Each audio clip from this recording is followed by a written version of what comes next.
Hi ಎಲ್ಲರಿಗೂ ನಮಸ್ಕಾರ. ಸಾಮಾನ್ಯವಾಗಿ ಚಿಪ್ಸ್ ಅಂದರೆ ಎಲ್ಲರೂ ಇಷ್ಟಪಟ್ಟು ತಿಂತಾರೆ. ಸೊ ಹಾಗಲಕಾಯಿ ಆರೋಗ್ಯಕ್ಕೆ ತುಂಬ ಒಳ್ಳೆಯದು. ಹಾಗಲಕಾಯಿ ಕಹಿ ಅಂತ ಕೆಲವರು ತಿನ್ನೋಕ್ಕೆ ಕಷ್ಟಪಡ್ತಾರೆ. ಸೊ ಅವ್ರಿಗೆ ಈ ರೀತಿ ನೀವು ಹಾಗಲಕಾಯಿ ಚಿಪ್ಸ್ನ ಹಾಟ್ ಚಿಪ್ಸಲ್ಲಿ ಸಿಗೋ ರೀತಿ ಮನೆಯಲ್ಲೇ ಯಾವ ರೀತಿ ಈಸಿಯಾಗಿ ಮಾಡ್ಕೋಬಹುದು ಅಂತ ನಾನು ಈ ವಿಡಿಯೋದಲ್ಲಿ ತೋರಿಸ್ಕೊಡ್ತಾ ಇದ್ದೀನಿ. ಎಲ್ಲರಿಗೂ ಸ್ವಾದಭರಿತ ಅಡುಗೆ ಚಾನಲ್ಗೆ ಸ್ವಾಗತ. ಈ ಚಿಪ್ಸನ್ನು ನೀವು ಸ್ಟೋರ್ ಮಾಡಿ ಸಹ ಇಟ್ಕೋಬೋದು. 2-3 ದಿವಸ ಆರಾಮಾಗಿ ಸ್ಟೋರ್ ಮಾಡಿ ಇಟ್ಕೋಬೋದು. ಆದರೆ ಇದು ಬೇಗ ಖಾಲಿ ಆಗಿಬಿಡುತ್ತೆ, ಅಷ್ಟು ಚೆನ್ನಾಗಿರುತ್ತೆ ಈ ಹಾಗಲಕಾಯಿ ಚಿಪ್ಸು.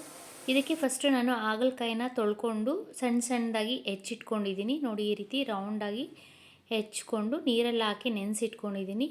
1 ಅವರ್ ನೆನೆಯಕ್ಕೆ ಬಿಡಿ. ಅದರಲ್ಲಿ ಉಪ್ಪಾಕಿ ಸ್ವಲ್ಪ ಹೊತ್ತು ನೆನೆಯಕ್ಕೆ ಬಿಟ್ಟರೆ ಅದರಲ್ಲಿ ಸ್ವಲ್ಪ ಕಹಿ ಅಂಶ ಕಮ್ಮಿ ಆಗುತ್ತೆ. ಸೊ ಈಗ ಹಾಗಲಕಾಯಿನ ಚೆನ್ನಾಗಿ ತೊಳ್ಕೊಂಡು ಇಲ್ಲಿ ನಾನು ಒಂದು ಪಾತ್ರೆಗೆ ಹಾಕೋತಾ ಇದ್ದೀನಿ. ನೀವು ಚಿಪ್ಸನ್ನ ಆದಷ್ಟು ತೆಳ್ಳಗೆ ಈ ರೀತಿ ರೌಂಡಾಗಿ ಕಟ್ ಮಾಡಿಕೊಂಡ್ರೆ ಇದು ಚಿಪ್ಸು ಬೇಗ ಬೇಯುತ್ತೆ. ಸೊ ನೀಟಾಗಿ ನೀರೆಲ್ಲ ತೆಗೆದುಬಿಡಿ ಹಾಗಲಕಾಯಿಯಿಂದ. ಈ ರೀತಿ ಹಾಗಲಕಾಯಿ ಚಿಪ್ಸ್ನ ಮಾಡಿಕೊಟ್ರೆ ಮಕ್ಕಳು ಸಹ ಇಷ್ಟಪಟ್ಟು ತಿಂತಾರೆ. ಹಾಗಲಕಾಯಿ ಕಹಿ ಇರುತ್ತೆ ಅಂತ ಮಕ್ಕಳು ತಿನ್ನೋಕ್ಕೆ ಇಷ್ಟಪಡಲ್ಲ. ಸೊ ಈಗ ನೋಡಿ, ಹಾಗಲಕಾಯಿಯಿಂದ ನೀರೆಲ್ಲ ತೆಗೆದು ನೀಟಾಗಿ ಸ್ಕ್ವೀಸ್ ಮಾಡಿ ಹಾಕ್ಕೊಂಡಿದ್ದೀನಿ. ಇದಕ್ಕೆ ರುಚಿಗೆ ತಕ್ಕಷ್ಟು ಉಪ್ಪು ಹಾಕ್ಕೋತಾ ಇದ್ದೀನಿ ಇಲ್ಲಿ ನಾನು. ನೀವು ನೋಡಿಕೊಂಡು ರುಚಿಗೆ ಎಷ್ಟು ಬೇಕೋ ಅಷ್ಟು ಉಪ್ಪು ಹಾಕ್ಕೊಳ್ಳಿ. ಉಪ್ಪು ಹಾಕ್ಕೊಂಡು ಇದಕ್ಕೆ ಈಗ ಇಲ್ಲಿ ನಾನು 2 ಸ್ಪೂನಷ್ಟು ಖಾರದ ಪುಡಿ ಹಾಕ್ಕೋತಾ ಇದ್ದೀನಿ. ನಿಮಗೆ ಖಾರ ಸ್ವಲ್ಪ ಜಾಸ್ತಿ ಬೇಕು ಅಂದರೆ ಇನ್ನೂ ಸ್ವಲ್ಪ ಖಾರ ಹಾಕ್ಕೋಬೋದು. ಬೇಕಾದರೆ ನೀವು ಹಸಿಮೆಣಸಿನ್ಕಾಯಿ ಪೇಸ್ಟ್ ಮಾಡಿ ಸಹ ಇದಕ್ಕೆ ಹಾಕ್ಕೋಬೋದು. ಇಲ್ಲಿ ನಾನು ಕಡಲೆ ಹಿಟ್ಟು ಹಾಕ್ಕೋತಾ ಇದ್ದೀನಿ. ನೋಡಿಕೊಂಡು ಸ್ವಲ್ಪನೇ ಎಷ್ಟು ಬೇಕೋ ಅಷ್ಟು ಕಡಲೆ ಹಿಟ್ಟನ್ನು ಸ್ವಲ್ಪನೇ ಹಾಕಿ ಮಿಕ್ಸ್ ಮಾಡ್ಕೋಬೇಕು. ಇದಕ್ಕೆ ನೀರೇನು ಯೂಸ್ ಮಾಡಬಾರ್ದು, ಯಾಕಂದರೆ ಹಾಗಲಕಾಯಲ್ಲಿ ಆಲ್ರೆಡಿ ನೀರಿನ ಅಂಶ ಇರೋದ್ರಿಂದ ನಮಗೆ ಹಾಗಲಕಾಯಿಗೆ ನೀರು ಬೇಕು ಅನಿಸಲ್ಲ. ಬೇಕಾದರೆ ಒಂದು ಸ್ವಲ್ಪ ಚಿಮುಕ್ಸ್ಕೋಬೇಕಷ್ಟೆ.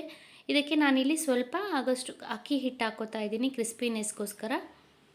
ಹಾಕ್ಕೊಟ್ಟು ನೀಟಾಗಿ ಹಾಗಲಕಾಯಿಗೆ ನೀಟಾಗಿ ಎಲ್ಲ ಕಡಲೆ ಹಿಟ್ಟು ಮತ್ತು ಅಕ್ಕಿ ಹಿಟ್ಟು ಮಿಕ್ಸ್ ಆಗಿ ಅಂಟ್ಕೋಬೇಕು. ಆ ರೀತಿ ನೀವು ಇದನ್ನು ಚೆನ್ನಾಗಿ ಮಿಕ್ಸ್ ಮಾಡ್ಕೋಬೇಕು. ನೋಡಿ, ಈ ರೀತಿ ಮಿಕ್ಸ್ ಮಾಡ್ಕೋತಾ ಇದ್ದೀನಿ. ನಿಮಗೆ ನೀರು ಬೇಕು ಅನಿಸಿದ್ರೆ ಸ್ವಲ್ಪ ಹಾಕ್ಕೊಳ್ಳಿ. ಇನ್ನೂ ಸ್ವಲ್ಪ ಕಡಲೆ ಹಿಟ್ಟು ಬೇಕು ಅನಿಸ್ತಾ ಇದೆ, ಇಲ್ಲಿ ನಾನು ಹಾಕಿ ಮಿಕ್ಸ್ ಮಾಡ್ಕೋತಾ ಇದ್ದೀನಿ. ನಾನಿಲ್ಲಿ ಕಡಲೆ ಹಿಟ್ಟು ಮತ್ತು ಅಕ್ಕಿ ಹಿಟ್ಟನ್ನ ಸ್ವಲ್ಪನೇ ನೋಡಿಕೊಂಡು ಹಾಕ್ಕೊಂಡು ಮಿಕ್ಸ್ ಮಾಡ್ಕೋತಾ ಇದ್ದೀನಿ.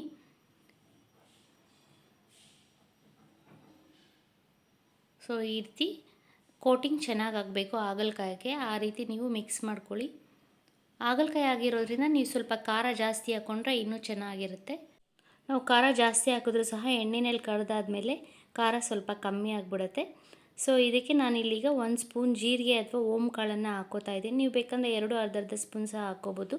ಜೀರಿಗೆ ಹಾಕೋದ್ರಿಂದ ಜೀರ್ಣಶಕ್ತಿ ಚೆನ್ನಾಗಾಗುತ್ತೆ ಮತ್ತು ಆರೋಗ್ಯಕ್ಕೆ ಕೂಡ ತುಂಬ ಒಳ್ಳೆಯದು. ಚಿಪ್ಸು ಟೇಸ್ಟು ಸಹ ತುಂಬ ಚೆನ್ನಾಗಿರುತ್ತೆ. ಈಗ ನೋಡಿ, ಹಾಗಲಕಾಯಿ ತುಂಬ ಡ್ರೈ ಅನಿಸ್ತು, ಕಡಲೆ ಹಿಟ್ಟು ಹಿಡಿತಾ ಇಲ್ಲ ಅನಿಸ್ತು. ಸೊ ಅದಕ್ಕೆ ನಾನಿಲ್ಲಿ ಸ್ವಲ್ಪನೇ ನೀರು ಹಾಕಿ ಚೆನ್ನಾಗಿ ಮಿಕ್ಸ್ ಮಾಡ್ಕೋತಾ ಇದ್ದೀನಿ. ನೀವು ಒಂದೇ ಸಲ ಜಾಸ್ತಿ ನೀರು ಹಾಕ್ಕೋಬೇಡಿ.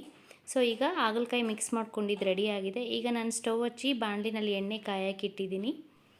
ಸೊ ನೋಡಿ, ಈಗ ಹಾಗಲಕಾಯಿನ ಮಿಕ್ಸ್ ಮಾಡ್ಕೊಂಡಿದ್ದು ರೆಡಿಯಾಗಿದೆ.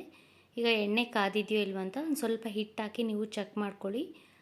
ಎಣ್ಣೆ ಕಾದಿದೆ. ನೀವು ಎಣ್ಣೆ ಕಾಯಿಸ್ಬೇಕಾದ್ರೆ ಜೋರು ಉರಿನಲ್ಲಿ ಇಟ್ಕೊಂಡು ಎಣ್ಣೆ ಕಾದ್ಮೇಲೆ ಮೀಡಿಯಮ್ ಉರಿನಲ್ಲಿ ಇಟ್ಕೊಳ್ಳಿ. ಇದು ತರಕಾರಿ ಆಗಿರೋದ್ರಿಂದ ಸ್ವಲ್ಪ ಬೇಯಕ್ಕೆ ಟೈಮ್ ತೊಗೊಳುತ್ತೆ. ಈಗ ನಾವು ಹಾಗಲಕಾಯಿನ ಹಾಕೋತಾ ಇದ್ದೀನಿ ಎಣ್ಣೆಗೆ. ಒಂದೊಂದೇ ಪೀಸನ್ನು ಈ ರೀತಿ ನೀಟಾಗಿ ಕಡಲೆ ಹಿಟ್ಟನ್ನು ಕೋಟಿಂಗ್ ಆಗಿರೋದನ್ನು ಹಾಕ್ಕೋಬೇಕು. ಹಾಗಲಕಾಯಿ ಬೇಯಿಸುವಾಗ ನಾವು ಮೀಡಿಯಮ್ ಉರಿನಲ್ಲೇ ಇಟ್ಕೋಬೇಕು. ಹಾಗಲಕಾಯಿ ಚೆನ್ನಾಗಿ ಗೋಲ್ಡನ್ ಬ್ರೌನ್ ಕಲರ್ ಬರಬೇಕು ಮತ್ತು ಕ್ರಿಸ್ಪಿಯಾಗಿ ಆಗಬೇಕು. ಅದುವರೆಗೂ ನೀವು ಚೆನ್ನಾಗಿ ಬೇಯಿಸ್ಕೊಳ್ಳಿ. ನಾವು ಈ ರೀತಿ ಹಾಗಲಕಾಯಿನೆಲ್ಲ ಹಾಕ್ಕೊಂಡಾದ್ಮೇಲೆ ಒಂದು ಸ್ವಲ್ಪ ಹೊತ್ತು ಹಾಗಲಕಾಯಿನ ಕದಲಿಸ್ಬಾರ್ದು, ಹಾಗೆ ಬಿಟ್ಬಿಡಿ. ಹಾಗೆ ಬಿಟ್ಟು ಒಂದು ಸ್ವಲ್ಪ ಹೊತ್ತು ಅದು ಸ್ವಲ್ಪ ಬೆಂದಿದೆ ಅಂತ ಆದಮೇಲೆ ಅದನ್ನು ಆಗ ಟರ್ನ್ ಮಾಡ್ಕೊಳ್ಳಿ. ಸೊ ನೋಡಿ, ನಾನೀಗ ಹಾಗಲಕಾಯಿನೆಲ್ಲ ಹಾಕ್ಕೊಂಡಿದ್ದೀನಿ. ಸೊ ನೋಡಿ, ಈಗ ಟರ್ನ್ ಮಾಡ್ಕೋತಾ ಇದ್ದೀನಿ ನಾನು. ಹಾಗಲಕಾಯಿನೆಲ್ಲ ಎರಡೂ ಕಡೆ ಚೆನ್ನಾಗಿ ಬೇಯಬೇಕು, ಆ ರೀತಿ ನೀವು ಬೇಯಿಸ್ಕೊಳ್ಳಿ. ನೋಡಿ, ಈಗ ಗೋಲ್ಡನ್ ಬ್ರೌನ್ ಕಲರ್ ಆಗಿದೆ. ಸೊ ಈಗ ಹಾಗಲಕಾಯಿ ಚೆನ್ನಾಗಿ ಬೆಂದಿದೆ, ಕ್ರಿಸ್ಪಿಯಾಗಿ ಆಗಬೇಕು, ಅದುವರೆಗೂ ನೀವು ಚೆನ್ನಾಗಿ ಬೇಯಿಸ್ಕೊಳ್ಳಿ. ಸೊ ಈಗ ಹಾಗಲಕಾಯಿ ಬೆಂದಿದೆ, ಚಿಪ್ಸು ರೆಡಿಯಾಗಿದೆ. ನಾವು ಹಾಟ್ ಚಿಪ್ಸಲ್ಲಿ ಯಾವ ರೀತಿ ಮಾಡ್ತೀವೋ ಅದೇ ರೀತಿ ಮನೆಯಲ್ಲಿ ಈಸಿಯಾಗಿ ಕಡಿಮೆ ಸಾಮಗ್ರಿಗಳಿಂದ ನಾವು ಹಾಗಲಕಾಯಿ ಚಿಪ್ಸ್ನ ಮಾಡ್ಕೋಬೋದು. ಸೊ ಈಗ ನಾನು ಇನ್ನೊಂದು ಬ್ಯಾಚ್ ಹಾಗಲಕಾಯಿ ಚಿಪ್ಸ್ನ ಕರ್ಕೋತಾ ಇದ್ದೀನಿ. ಸೊ ನಾನು ಮಾಡೋ ವೀಡಿಯೋಸ್ ನಿಮ್ಗೆ ಇಷ್ಟ ಆದರೆ ಪ್ಲೀಸ್ ಲೈಕ್, ಶೇರ್ ಮತ್ತು ಸಬ್ಸ್ಕ್ರೈಬ್ ಮಾಡಿ. ಇನ್ನಷ್ಟು ವೀಡಿಯೋಸ್ಗೋಸ್ಕರ ನಮ್ಮ ಚಾನಲ್ನ ವಿಸಿಟ್ ಮಾಡಿ. ಸೊ ನೋಡಿ, ಈಗ ಹಾಗಲಕಾಯಿ ಎಲ್ಲ ಚೆನ್ನಾಗಿ ಬೆಂದಿದೆ.